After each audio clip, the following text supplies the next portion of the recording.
दोस्तों आपके भी एग्जाम में इस तरीके के क्वेश्चन पूछे जाते हैं। निम्नलिखित में से कौन सा सघोष वर्ण है, चार ऑप्शंस आपके सामने दे रखे होते हैं, या फिर निम्न में से अल्पप्राण वर्ण कौन सा है आपको बताना है। बच्चे कंफ्यूज हो जाते हैं। इस तरीके के क्वेश्चन जो आप अपनी स्क्रीन पर देख रहे हैं, निम्नलिखित में से कौन टा वर्ग में नहीं है, तो यहाँ पर बच्चे बहुत ज्यादा कंफ्यूज हो जाते हैं। या फिर था वर्ण का उच्चारण स्थान कौन सा है। यहाँ पर वर्णमाला से रिलेटेड कुछ ऐसे कॉन्सेप्ट मैं आपके सामने लेकर आया हूं जहां से आपके यूपी टेट और सुपर टेट के एग्जाम में प्रश्न पूछे जाते हैं और बच्चे कंफ्यूज हो जाते हैं कि किस तरीके से हम करेक्ट उत्तर को फाइंड आउट कर सके। यहां पर इस कॉन्सेप्ट को, इस वर्णमाला के पूरे कॉन्सेप्ट को सीखने के बाद ये क्वेश्चन जो अभी आप अपनी स्क्रीन पर देख रहे हैं, ये मैं नहीं बताऊंगा, आप खुद करोगे। ये जितने भी क्वेश्चन आप अपनी स्क्रीन पर देख रहे हैं, इस वीडियो को देखने के बाद, वर्णमाला का कॉन्सेप्ट सीखने के बाद, ये सभी आप चुटकियों में निकालोगे, मैं आपसे वादा करता हूं। तो समझते हैं पहले कि वर्णमाला से रिलेटेड पूरा कॉन्सेप्ट क्या है, उसके बाद हम इन क्वेश्चनों पर आएंगे, इन प्रश्नों पर आएंगे और सभी प्रश्न आप खुद अपने हाथों से निकालोगे, मैं आपसे वादा करता हूं। तो चलिए पहले कॉन्सेप्ट सीख लेते हैं। ओके दोस्तों, जय हिंद दोस्तों, मैं हूं गौरव और मेरे यूट्यूब चैनल टीचिंग बाय गौरव सर में आपका एक बार फिर से स्वागत है। तो चलिए सीखते हैं वर्णमाला का वो कॉन्सेप्ट जहां से आपके यूपी टेट और सुपर टेट के एग्जाम में प्रश्न पूछे जाते हैं। तो चलिए कॉन्सेप्ट सीखते हैं। तो दोस्तों जो वर्णमाला का कॉन्सेप्ट है, किस तरीके से आपके एग्जाम में क्वेश्चन पूछे जाते हैं, किस तरीके से एग्जामिनर ये पूछता है कि अल्प प्राण व्यंजन कौन सा है, ये जो वर्ण है ये अल्प प्राण है या महाप्राण है, दा वर्ण है ये महाप्राण है सघोष है, माँ जो वर्ण है ये अल्प प्राण है या सघोष व्यंजन है। तो यहाँ पर कन्फ्यूजन पैदा होती है और इसी कन्फ्यूजन को दूर करने के लिए वर्णमाला से रिलेटेड जितने भी क्वेश्चन आपके यूपी टेट और सुपर टेट के एग्जाम में बनते हैं, वो सभी आप बहुत ही सरल और आसान तरीके से सीखने वाले हैं। तो यहाँ पर वर्णमाला का कॉन्सेप्ट शुरू करते हैं। ये मैं 2 वीडियोज में बना रहा हूँ, यानी कि ये पार्ट फर्स्ट है और अगली वीडियो में जल्दी आपको प्रोवाइड करा दूंगा जहां से वर्णमाला से रिलेटेड कुछ भी बाहर से देखने के लिए नहीं मिलेगा। यहीं से सब कॉन्सेप्ट या क्वेश्चन जो आपके एग्जाम में है बनेंगे। तो पूरा कॉन्सेप्ट क्या है, शुरू करते हैं वर्णमाला। तो यहां पर सबसे पहले मैं आपको बता दूं का चा टू ता पो, ये जो कचट तप है इसको याद कर लेना, का चा टू ता पो, और शायद आपने याद भी किया होगा। ठीक है, इसी के साइड में लिख देना KTMDO। KTM एक बाइक होती है, आपको पता है। डू मतलब करना। तो ये एक सीक्वेंस मैंने बनाया है, एक अपने अंदाज में लर्न करने का तरीका बनाया है। इतनी चीजें आपको लर्न करनी है, क्या, कचट तप और दूसरा KTMDO। ठीक है ना, ये आधी वर्णमाला है, मैं फिर रिपीट कर रहा हूँ। इसके आगे का पार्ट मैं दूसरी वीडियो में बना दूंगा और दोनों वीडियो देखने के बाद वर्णमाला से रिलेटेड जितने भी क्वेश्चन आपके एग्जाम में बनते हैं, चाहे वो सुपर टेट हो, यूपी टेट हो, कोई सा भी टेट हो, आप बहुत ही सरल और आसान तरीके से उन 4 ऑप्शन में से एक ऑप्शन फाइंड आउट कर लोगे। तो यहाँ पर कचट तप की का जो वर्ण की पंक्ति है वो क्या होती है, का, खा, गा और घा, और लास्ट में आता है अणा। ठीक है ना, ये जो पंक्ति है ये हो गई का, खा, गा, घा, अणा, यानी कि ये जो का वर्ण की पंक्ति है वो ये हो गई। चा वर्ण की क्या है, चा, छा, जा, झा, या, ये हो गई हमारी चा वर्ण की। इतना समझ में आया। ऐसे ही हमारा टा वर्ण की, टा, ठा, डा, ढा, अणा। ठीक है ना, ऐसे ही ता वर्ग की, ता, था, दा, धा, ना, ये हो गई हमारी ता वर्ग की। ऐसे ही हमारा पा वर्ग की कौन सी होती है, पा, फा, बा, भा, मा। यानी कि इस तरीके से आप अपने एग्जाम में बहुत ही सरल और आसान तरीके से पूरी वर्णमाला को लिख सकते हैं। बाकी का मैं आगे वीडियो में बताऊंगा, फिलहाल इस वीडियो को आप देखिए। तो इस तरीके से हमने क्या किया, यहाँ पर हमने वर्णमाला को लिख लिया। ये हमारा का चा टू ता पो, एक ये याद कर लिया हमने, और KTMDO मैंने अभी बताया था, KTM बाइक होती है, KTMDO। के से क्या बनता है हमारा, के से बनता है हमारा कंठ। क्या बनता है, कैसे, कंठ बनता है। टी से क्या बनता है, तालु, टी फॉर तालु। एम मतलब मूर्धा, ठीक है ना, मूर्धा जिसे बोलते हैं। और डी मतलब दंत, ओ मतलब ओष्ठ। इतना समझ में आया, ओष्ठ। तो अगर आपके एग्जाम में एग्जामिनर पूछता है कि जा वर्ण का उच्चारण बताइए कि मूर्धा है, दंत है, कंठ है, तालु है। तो आपको तुरंत देखकर बताना है ये तालु है, यानी कि ये जितने भी वर्ण हैं, चा वर्ण में जितने भी वर्ण आते हैं चा वाली लाइन में, तो ये सभी तालु होंगे। कंठ में आपके का, खा, गा, घा, अणा, ये सभी कंठ में होंगे। मूर्धा में हमारे ये होंगे, दंत में हमारे ये होंगे, ओष्ठ में पा, फा, बा, भा, मा, ये सभी ओष्ठ में होंगे। क्या ट्रिक बनाई थी हमने? KTM DO, KTM DO. KTM आपके पास बाइक है, डीओ डू मतलब करना, केटीएम डीओ इतना लर्न हो गया। और इधर कचट तप, ठीक, कचट तप केटीएम डीओ, कचट तप केटीएम डीओ। और इसी के ऊपर क्या लिख लेना है आपको? इसी के ऊपर लिख लेना है एपी एमपी, फिर एपी, फिर एमपी, फिर एपी। अब तो खाली है, यानी कि लास्ट खत्म हो गया। तो AP MP, AP MP, AP MP लिख लिया। अब इसी के ऊपर आपको लिख लेना है ए डबल ए लिख लिया, ट्रिपल एस लिख लिया, double A triple S, double A triple S, यानी कि ए से बना और पी से बना, एपी से बना अल्प प्राण। क्या बना हमारा? अल्प प्राण।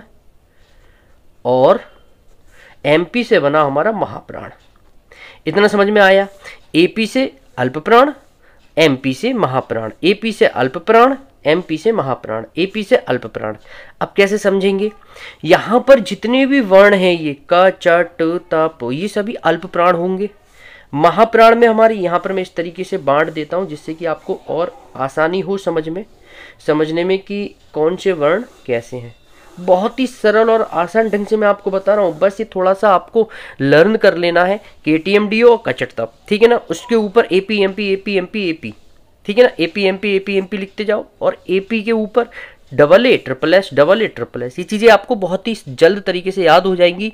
और यहाँ पर एपी का मतलब अल्प प्राण होता है, एमपी का मतलब महाप्राण होता है। तो ये जितने भी वर्ण हैं जो एपी में आ रहे हैं वो हमारे अल्प प्राण होंगे। और ए4 का मतलब होता है अघोष, ठीक है ना। ए4 का मतलब होता है अघोष। क्या होता है? अघोष। और एस का मतलब होता है सघोष। एस का मतलब क्या होता है? सघोष, ठीक है। तो अगर आपके एग्जाम में एग्जामिनर यहां से बहुत सारी क्वेश्चन बन सकते हैं, तो जैसे पूछे टा वर्ण अल्प प्राण है, महाप्राण है, अघोष है, सघोष है, तो आप बहुत ही आसानी से जवाब दे दोगे कि भैया जो टा वर्ण है ये हमारा क्या है? ए4 अघोष है। छा वर्ण की पूछे कि छा ये जो वर्ण है ये महाप्राण है, अल्प प्राण है, क्या है? तो आप तुरंत बताओगे सर ये महाप्राण है। तो इस तरीके से वर्णमाला से रिलेटेड जितने भी क्वेश्चंस आपके यूपी टेट और सुपर टेट के एग्जाम में बनते हैं वो सभी मैं आपको करवा चुका हूं। अच्छा, दूसरी बात मैं यहाँ पर एक और बात आपको बताना चाहूंगा। ये जो ढा, जा, ना, ना, मा, ये जितने भी वर्ण है ये सभी अल्प प्राण है और सघोष व्यंजन है। अल्प प्राण है और सघोष व्यंजन है। और साथ ही साथ याद रखना ये हमारे नासिक की भी होंगे, यानी कि इनकी जो ध्वनि है नाक से निकलती है, इसलिए इसे ना तो नाक का जोर लगाते हैं, तो इसलिए ये सभी ये क्या है? ये सभी अनुनासिक स्वर हैं, ठीक है ना। नासिक स्वर या अनुनासिक कुछ भी आप बोल सकते हैं। तो इस तरीके से हमने वर्णमाला से रिलेटेड वो सभी डाउट, सभी कॉन्सेप्ट को क्लियर कर लिया। आगे के जो सा वर्ण यारा लावा रह गया, सा रह गया, छा, छत्री, त्रा, त्रिशूल, ज्ञा, ज्ञानी, ये हम आगे पार्ट 2 वीडियो में बताएंगे। अगर यहाँ पर इसमें कोई डाउट या कोई प्रॉब्लम, कोई समस्या है तो आप मुझे बताइए कि सर अभी भी मुझे डाउट है। मैं एक बार रिपीट करके जल्दी दोबारा बता देता हूँ। आपको क्या याद करना है? KTM DO. केटीएम बाइक होती है, डू मतलब करना। तो केटीएम डीओ, के से बना हमारा कंठ, टी से बना तालु, एम से बना मूर्धा, डी से बना दंत, ओ से बना ओष्ठ, ठीक है। कचट तप, ये कचट तप आपको याद कर लेना है। का वर्ण में हमारे खा, गा, घा, अणा आते हैं। चा वर्ण में हमारे छा, जा, झा, ज्या आते हैं। टा वर्ण में हमारे ठा, डा, ढा, णा आते हैं। ता वर्ग में हमारे था, दा, धा, ना आता है। पा वर्ण में हमारा फा, बा, भा, मा आता है। क्लियर? और उसके ऊपर यानी कि ये जो लाइन है कचट तप की, ये हमारे क्या है? अल्प प्राण। एपी एमपी, एपी एमपी लिख लेना है। एपी अल्प प्राण, एमपी महाप्राण। उसके ऊपर double A triple S, double A triple S. एक दो बार जब आप इस टेबल को बनाओगे बहुत ही आसानी से सरल तरीके से बन जाएगी। तो इससे रिलेटेड आपके अगर एग्जाम में एग्जामिनर क्वेश्चन पूछता है बहुत ही आसानी से आप मुझे बता दोगे। जैसे अभी मैंने पूछा कि बताइए आप जो था है ये महाप्राण है या अल्प प्राण है। तो अगर आपको ये टेबल बनानी आ गई है, आप सीख चुके हो, तो आप तुरंत बता दोगे था वर्ण ये हमारा क्या है? महाप्राण है, अल्प प्राण तो होगा नहीं, ठीक है। अगर मैं पूछूं आपसे था ये जो वर्ण है ये दंत है, मूर्धा है, कंठ है, तालु है, तो आप तुरंत बता दोगे यहाँ पर देखकर कि सर ये दंत है। तो इस तरीके से हम वर्णमाला से रिलेटेड आधे कॉन्सेप्ट को यानी कि 75% कॉन्सेप्ट को क्लियर कर चुके हैं। 25% बचा है कि हमारा त्रा ये कौन से वर्ण में आता है, अल्प प्राण है, महाप्राण है। सा ये हमारा अल्प प्राण है, महाप्राण है, कंठ है, दंतोष्ट है, तालु है। तो ये सभी कॉन्सेप्ट मैं दूसरी वीडियो में कवर करूंगा, क्योंकि यहाँ पर मैं अगर वो बताऊंगा तो वीडियो भी लंबी हो जाएगी और आपको कंफ्यूजन भी पैदा हो जाएगी। इस वजह से सिर्फ आप अभी इतना समझिए। यहाँ से रिलेटेड कोई डाउट या प्रॉब्लम है तो कमेंट बॉक्स में कमेंट करके आप मुझे बता सकते हैं। तो यहाँ पर दोस्तों कॉन्सेप्ट अब हम वर्णमाला का सीख चुके हैं। आई थिंक आपको सभी बारीकियां वर्णमाला से रिलेटेड हर एक प्रॉब्लम की मिल चुकी हैं, सभी का रिजोल्यूशन हो चुका है, सभी प्रॉब्लम रिजॉल्व हो चुकी हैं। तब भी कोई डाउट या प्रॉब्लम रह गई है तो कमेंट बॉक्स में आप कमेंट करके मुझे बता सकते हैं। तो चलिए अब इन प्रश्नों को जो मैंने स्टार्टिंग में आपको दिखाए थे, अब इन प्रश्नों को आप खुद ब खुद लगाओगे और सही उत्तर को फाइंड आउट करोगे, क्योंकि कॉन्सेप्ट अब हम सीख चुके हैं। तो यहाँ पर जो पहला प्रश्न है वो क्या है कि निम्नलिखित में से कौन सा सघोष वर्ण है। अभी मैंने आपको बताया था कि सघोष और अघोष वर्ण कैसे होते हैं, किस तरीके से हम एक टेबल क्रिएट कर सकते हैं वर्णमाला की। कचट तप का रूल बताया था, KTM-DO का रूल बताया था। तो अब तक आपको उत्तर मिल चुका होगा। यहाँ पर 4 ऑप्शंस दे रखे हैं। ए ऑप्शन खा होगा, बी ऑप्शन चा होगा, सी ऑप्शन माँ होगा या डी ऑप्शन छा होगा। चलिए करेक्ट उत्तर को देखते हैं। तो यहाँ पर जो करेक्ट ऑप्शन होगा वो होगा ऑप्शन सी माँ। आई थिंक आपका उत्तर सही होगा। चलिए आते हैं अगले प्रश्न पर। नेक्स्ट जो क्वेश्चन है वो है निम्नलिखित में से अल्प प्राण वर्ण कौन से है। अल्प प्राण बताना है। एपीएमपी का कॉन्सेप्ट है। यहाँ पर अभी मैं ऑलरेडी आपको बता कर चुका हूं। तो यहाँ पर ए ऑप्शन घा या धा हो जाएगा, बी ऑप्शन का या गा होगा, सी ऑप्शन था या धा होगा या डी ऑप्शन फा या भा होगा। तो यहाँ पर सही उत्तर को हम देखते हैं। जो करेक्ट ऑप्शन होगा वो होगा आंसर का और गा। आई थिंक आपका अभी उत्तर करेक्ट होगा। चलिए आते हैं अगले प्रश्न पर। तो यहाँ पर नेक्स्ट जो क्वेश्चन है निम्नलिखित में से कौन टा वर्ग में नहीं। अब टा वर्ग में कौन से नहीं है, यहाँ पर 4 ऑप्शंस दे रखे हैं और इसी तरीके के प्रश्न आपके यूपी टेट और सुपर टेट के एग्जाम में पूछे जाएंगे एग्जामिनर के द्वारा। इस बात को आपको ध्यान में रखना है। पूरा कॉन्सेप्ट बारीकी के साथ और सरल और आसान भाषा में मैं आपको बता चुका हूं। तो यहाँ पर 4 ऑप्शन है। ए ऑप्शन ठा होगा, बी ऑप्शन ढा होगा, सी ऑप्शन धा होगा या डी ऑप्शन अड़ा होगा। तो यहाँ पर जो करेक्ट ऑप्शन है वो है ऑप्शन सी धा। आई थिंक आपका भी उत्तर करेक्ट गया होगा। चलिए आते हैं अगले प्रश्न पर। तो नेक्स्ट जो क्वेश्चन है वो है था वर्ण का उच्चारण स्थान कौन सा है। ए ऑप्शन कंठ होगा, बी ऑप्शन दंत होगा, सी ऑप्शन तालु होगा या डी ऑप्शन ओष्ठ होगा। तो यहाँ पर का सही उत्तर जो होगा वो होगा ऑप्शन दंत। ठीक है ना। जो ऑप्शन बी है दंत, ये हमारा करेक्ट उत्तर होगा। चलिए आते हैं अगले प्रश्न पर। नेक्स्ट जो क्वेश्चन है वो है इनमें से सघोष व्यंजन कौन सा है। सघोष व्यंजन के लिए 4 ऑप्शंस दे रखे हैं। ए ऑप्शन का होगा, बी ऑप्शन छा होगा, सी ऑप्शन था होगा या डी ऑप्शन जा होगा। ओके, तो करेक्ट जो उत्तर होगा वो होगा जा। ठीक है ना। आई थिंक आपका भी उत्तर करेक्ट होगा। चलिए आते हैं अगले प्रश्न पर। पा वर्ण क्या है। जो पा वर्ण है ये क्या है। ये ए ऑप्शन महाप्राण होगा, बी ऑप्शन सघोष होगा, सी ऑप्शन दंत होगा या डी ऑप्शन ओष्ठ होगा। तो सही जो उत्तर होगा वो होगा ऑप्शन ओष्ठ। ओके, जो ऑप्शन डी है ओष्ठ, ये हमारा सही होगा। चलिए आते हैं अगले प्रश्न पर। चा जा झा किस वर्ग में आते हैं। ए ऑप्शन मूर्धा, बी ऑप्शन कंठ, सी ऑप्शन दंत या डी ऑप्शन तालु। 4 ऑप्शन दे रखे हैं। अब तक आपको करेक्ट उत्तर मिल चुका होगा। चुटकियों में आप निकाल रहे होगे अगर आपने टेबल बनाना सीख लिए तो। चलिए आते हैं इसके करेक्ट उत्तर पर। इसका करेक्ट उत्तर क्या होगा वो होगा तालु। चलिए आते हैं अगले प्रश्न पर। नेक्स्ट जो क्वेश्चन है वो है कंठ वर्ग में आने वाले वर्ण कौन से हैं। ए ऑप्शन चा छा झा, बी ऑप्शन का खा घा, सी ऑप्शन ता दा धा या डी ऑप्शन बा भा मा। जो सही उत्तर होगा वो होगा का खा गा। चलिए आते हैं अगले प्रश्न पर। नेक्स्ट जो क्वेश्चन है इनमें से अघोष व्यंजन कौन सा है। अघोष व्यंजन आपको फाइंड आउट करना है। 4 ऑप्शन दे रखे हैं। पहला ऑप्शन है ए ऑप्शन डा होगा, बी ऑप्शन घा होगा, सी ऑप्शन भा होगा या डी ऑप्शन फा फल होगा। ओके, तो चलिए करेक्ट उत्तर को देख लेते हैं। जो करेक्ट ऑप्शन होगा वो होगा फा। चलिए आते हैं अगले प्रश्न पर। जो नेक्स्ट प्रश्न है जो क्वेश्चन है वो है इनमें से मूर्धा बताना है आपको। मूर्धा वर्ग में आने वाले वर्ण कौन से हैं।